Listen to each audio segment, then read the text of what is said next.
Hola, ¿cómo están? Hoy es domingo 28 de octubre 2018 y estamos celebrando también la fiesta de dos apóstoles de Jesús, San Simón y San Judas Tadeo. También aquí en el Vaticano se celebró la misa ya de clausura del Sínodo de los Obispos con el Papa Francisco con el tema de los jóvenes. Si ustedes recuerdan, un sínodo es una reunión que el Papa hace sobre un tema importante con algunos obispos del mundo, representando a todos los obispos del mundo, pero también se llama a varias personas. En este caso se llamaron a varios jóvenes, a varios sacerdotes religiosos, para tratar el tema de los jóvenes, en cómo la iglesia podemos ser más efectivos, ayudando a nuestros jóvenes a acercarse más a Dios en este mundo que muchas veces les ofrece tantas cosas que son más de placer, pero menos de significado.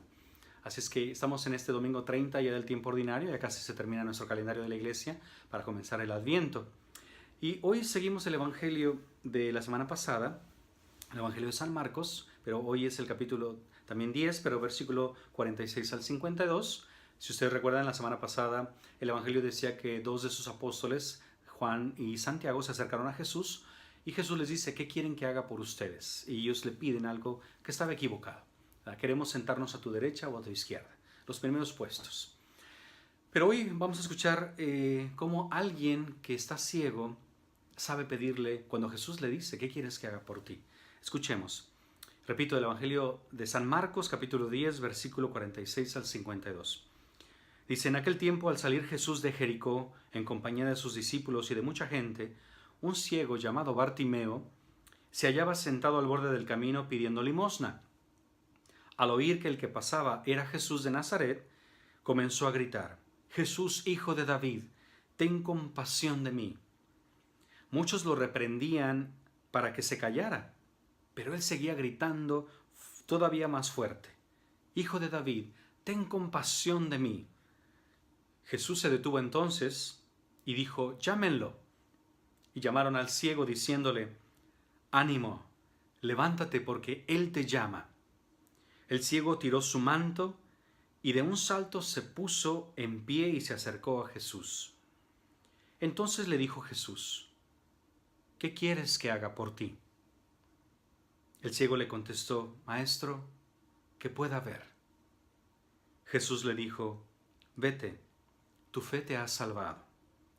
Al momento recobró la vista y comenzó a seguirlo por el camino. Palabra del Señor. Gloria a ti, Señor Jesús. Este evangelio es uno de los que más me ha ayudado en mi vida porque pienso en un momentito, Jesús va caminando y hay mucha gente que lo sigue. Miles de personas están a un lado de Jesús en una manera o en otra. No sabemos aquí en Jericó cuántas personas lo seguían, pero de seguro había mucha gente siguiendo a Jesús. Va por el camino y en eso está un ciego y tuvo que haber preguntado, ¿verdad? ¿Qué está pasando? ¿Por qué hay tanta gente? Porque no veía obviamente lo que estaba pasando. Y cuando le dicen que Jesús, el de Nazaret, es el que va pasando, es muy probable que Bartimeo había escuchado que este Jesús hace milagros y que a lo mejor ya había dado la vista a un ciego, o que había levantado a un muerto, o que había sanado a un enfermo, etc. Y Bartimeo tiene fe. Bartimeo no duda. Sabe que es su esperanza para recibir algo que él necesita mucho. Porque recuerden que en la cultura de los judíos, el estar enfermo, en este caso como Bartimeo, se podría interpretar también como un castigo de Dios, ¿verdad? Ya sea por los pecados de sus papás o por sus propios pecados de él, que era como un tipo de maldición, ¿verdad? Esto me pasó porque hicimos algo malo en la familia o hice algo malo y por eso estoy ciego. Entonces, en cierta manera se siente como Dios me rechaza. Pero cuando él grita, ¿verdad? Jesús, hijo de David, le da un título que pone a temblar a dos, tres personas, ¿verdad? Porque ser hijo de David significa, ¿verdad? Acuérdense, el rey David, ¿verdad? De ahí se había profetizado que uno de su descendencia se sentaría sobre su trono y su reino no tendría fin. De ahí tomamos la parte del credo, ¿verdad? Su reino no tendrá fin, porque obviamente Jesús es Dios y es el rey y su reino nunca va a tener fin. Pero el Papa Francisco hoy en su homilía, ¿verdad? Para clausurar este sínodo de los jóvenes, ¿verdad? Un poquito paréntesis, la palabra sínodo significa básicamente caminar juntos, ¿verdad?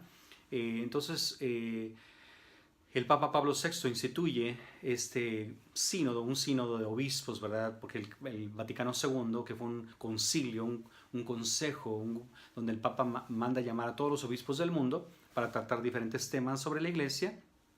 Pero obviamente no siempre se puede hacer eso. Entonces, Papa Pablo VI, que terminó el concilio, es Vaticano II, entonces inauguró la práctica de los sínodos, donde el Papa iba a tratar algunos temas importantes sobre la iglesia, pero ya no habría tanta necesidad de llamar a todos los obispos del mundo. Bueno, claro que se puede hacer, ¿verdad? Pero los sínodos son un poquito más prácticos. Total de que se toman temas importantes. El sínodo anterior a este fue, si ustedes recuerdan, el sínodo de la familia, que se hizo un año extraordinario el 2014, pero le tocaba el 2015, ¿verdad? Pero esos 2 años se hizo sobre la familia. Y terminando ese sínodo, esa reunión sobre el tema de la familia, el Papa Francisco, el Papa en este caso, ¿verdad? El que sea, el que le toque, hace un documento importante sobre esas conclusiones. Y fue el documento de Amoris Laetitia, la alegría del amor sobre la familia. Bueno, pues ahora hoy se terminó el sínodo de los jóvenes, esta reunión sobre el tema de los jóvenes, y esperemos que en un futuro el Papa Francisco saque un documento sobre los jóvenes, cómo podemos ayudarles. Y es importante, ¿verdad?, que nosotros podamos comprender que los jóvenes son una parte esencial en la vida de la iglesia. Y estuve en una reunión hace unos días donde había un cardenal y varios jóvenes hablándonos sobre el sínodo. Y es muy importante que entendamos, ¿verdad?, que nosotros siempre decimos los jóvenes son el futuro de la iglesia, el futuro de la humanidad, pero ellos decían no, somos el presente, ¿verdad? Somos el presente de la iglesia, el presente de la humanidad, claro. Pero tienen que hacer lo que les toca hacer, ¿verdad? No basta ser joven y decir ya, por el hecho de ser joven, ya escúchenme todos lo que yo voy a decir porque es lo que todo el mundo tiene que hacer. No, sí tenemos que aprender a escuchar. Eso es algo importante del sínodo, ¿verdad? Que no se trata nada más de que los obispos digan y digamos los sacerdotes hagan esto, no, o los papás, los padres de familia. ¿Cuántas veces los padres de familia también caen en la trampa con sus hijos de solamente decirles haz esto, haz aquello, ¿verdad? Me acuerdo que una vez un joven me decía, padre, mi mamá solamente me dirige la palabra para 2 cosas, o me va a mandar que haga algo o me va a regañar. Entonces muchas veces los papás también tienen que entender que hay una parte importante para saber guiar a sus hijos, tienen que aprender a escucharlos. Pero no nada más ¿cómo te fue en la escuela? Bien, ya lo escuché. No, siéntate, que ellos sepan que te interesas por ellos, que te interesan realmente lo que están pasando, lo que están pensando, lo que están sintiendo, sus miedos, sus alegrías, sus tristezas, todo. ¿Cuántas veces he aprendido que cuando un papá, por ejemplo, le dice a su hijo, mira, tú ya no eres un niño, ya eres un joven y necesito conocerte como joven, ¿verdad? Eres una jovencita, mi niña, ya no te voy a decir niña enfrente de tus amigos, pero tengo que reconocer que ya eres una muchacha y que tienes tus propios pensamientos, que tienes tus propios sentimientos. Y qué bonito cuando un papá, ¿verdad?, pudiera decir, vamos a salir simplemente para pasar un momento, ¿verdad?, tú y yo hijo, tú y yo hija, para conocernos más. De las 2 partes, ¿verdad? Los jóvenes no son el centro del universo en la familia, ni los papás, ni los... No, todos son importantes dentro de la familia, ¿verdad? Entonces, por eso el Papa, tomando este evangelio del día de hoy, habla de la capacidad de escuchar, ¿verdad?, de la capacidad de caminar con la persona y de ser testimonio, ¿verdad? Él menciona esas 3 partes. Yo les recomiendo que lean la homilía del Papa del día de hoy. Váyanse a la página del internet del Vaticano, vatican.va, y ahí váyanse donde dice palabras del Santo Padre, ¿verdad? Las homilías del 2018, y es el día de hoy. Y es muy bonita, ¿verdad? Está en español, para los que quieran. Pero sobre todo, el Papa, en este evangelio donde está el ciego tuvo que haber escuchado que Jesús iba pasando, y cuando sabe eso le grita, Jesús, hijo de David, ten compasión de mí. Lo interesante es que la gente que estaba a un lado, probablemente, le empieza a decir, cállate, ¿verdad? Cállate. Y él, si les hace caso a ellos, se queda ciego. Entonces él no quiere quedarse ciego. Él ya sabe lo que es ser ciego. Él ya sabe lo que se siente ser ciego. Ya sabe que estar pidiendo limosna, que no tiene realmente un futuro en su vida. Ahora el Evangelio no nos dice si es un joven, si es un adulto, si es un adolescente. No nos dice, ¿verdad? No nos dice si está casado, si está divorciado, está separado. No nos dice nada. Así es que podemos ponernos en su lugar y decir, así puedo ser yo. ¿Cuántas veces me quedo callado? ¿verdad? O pienso, es que ya le pedí a Dios, pero no me lo concede. Repito, ¿verdad? Dios no es como nosotros. Entonces, cuando yo le pido algo a Dios, a veces me va a decir que no. O a veces me va a decir, todavía no es tu tiempo. Si un niño chiquito le dice a su papá, papá, préstame las llaves del carro porque quiero manejar el carro, su papá le va a decir, todavía no es tiempo. Aunque el niño se enoje y patalee, le va a decir, papá al hijo, todavía no es tiempo, si lo quiere proteger. Si le dice, agárralo y... No, pues es muy probable que se accidente, ¿verdad? Entonces Dios sabe y nos conoce y sabe cuándo nos puede dar algo o si es que nos lo va a dar para el bien de nuestra santificación. A eso se refiere Jesús cuando dice, pidan y se les dará, toquen a la puerta y se les abrirá, ¿sí? Pero el Papa nos habla de saber escuchar a los jóvenes, ¿verdad? Dice, Jesús escucha su grito, el grito del ciego, y cuando lo encuentra le deja hablar. Jesús ya sabe que es un ciego, dice el Papa, ¿verdad? Dice, no era difícil adivinar, dice el Papa, no era difícil adivinar lo que Bartimeo le habría pedido. Es evidente que un ciego lo que quiere es tener o recuperar su vista. Es obvio que él le va a pedir, pero sin embargo, dice el Papa, Jesús quiere escucharlo. Por eso es muy importante la oración. Cuando yo voy a orar, Dios ya sabe. Salmo 138 dice, Señor, antes de que llegue la palabra a mi boca, tú ya la sabes toda. Dios sabe lo que le vamos a decir, ¿verdad? Lo que le vamos a pedir. Sin embargo, le gusta escuchar. Porque eso es una señal. Fíjense, Dios quiere respetar lo que nosotros estamos viviendo, lo que nosotros estamos sintiendo o pensando. Y no nos interrumpe. Me acuerdo de una ocasión, una señora me dijo, padre, ¿puede hablar con mi hija, que es adolescente? Claro que sí. Y vinieron las dos a la oficina, cuando yo estaba en una parroquia, y le empezó yo a preguntar a la muchachita. Cuando llegaron, le dije a la muchachita, a ver cómo estás. Y la mamá me respondía, no, pues fíjese que está así, así, así, así. Y le preguntaba otra vez a la muchacha, oye, ¿y esto y esto? Y me contestaba la mamá. Entonces dije, señora, ¿quiere que hable con usted de su hija o quiere que hable con la muchacha? ¿Sí? Hay que saber cerrar un poquito la boquita para escuchar. ¿Sí? Hay que aprender a escuchar. Muchas veces los papás, claro, los papás son muy inteligentes y conocen muchas cosas de sus hijos, pero también tienen que entender y tener la humildad de saber que no conocen todo de sus hijos, especialmente cuando ellos son adolescentes o jóvenes. Tienen que aprender a escucharlos. Y eso es lo que el Papa nos viene a enseñar, ¿verdad? Sobre todo en este sínodo, esta reunión. Pero dice el Papa, no basta con escucharlos, también tenemos que caminar con ellos. Tenemos que ponernos a su nivel y decir, ok, quiero saber comprenderte, quiero ver lo que estás pasando, ¿verdad? Porque muchas veces a mí me pasaba cuando yo era más joven, ¿verdad? Si yo quería platicar con alguien, ¿verdad? Y decía, ok, mira, me está pasando esto, no terminaba de hablar cuando ya me estaban dando los consejos. Y decía, no, déjame terminar. Yo pensaba, no se lo decía, pero déjame terminar lo que yo quiero decir. ¿Por qué?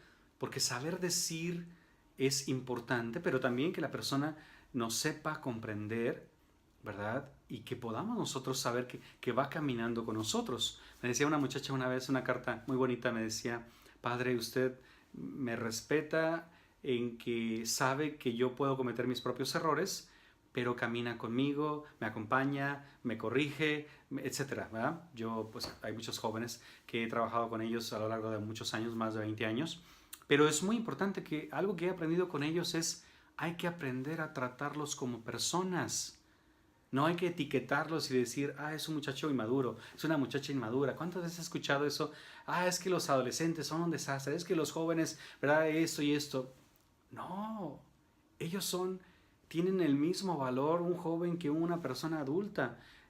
Son personas, hijos de Dios, que tienen la misma dignidad. Tienen diferente experiencia, claro que sí. Nadie define cuándo es cuando vamos a nacer, ¿verdad? Si todos naciéramos al mismo tiempo, todos tendríamos la misma edad. Pero no, Dios decide cuándo nacemos, cuándo existimos. Entonces hay personas que nacen antes que nosotros, otras que nacen después, pero cada persona somos, como dijera San Pablo, somos como esas piedras vivas que vamos en la construcción del templo de Dios, ¿verdad? Así es que aprendamos, ¿verdad?, a escuchar, como dijo el Papa, a caminar con las personas, con los jóvenes y a dar testimonio. Hay que dar testimonio, hay que acompañar, como en el ejemplo que pone el Papa, donde dice, Fijémonos en los discípulos, dice que llaman a Bartimeo, no van a él que mendigaba con una moneda para decirle, ay, cállate, no, van y le dicen, contentos, le dicen, ánimo, levántate que ya te llama, ¿sí? Que te llama Jesús.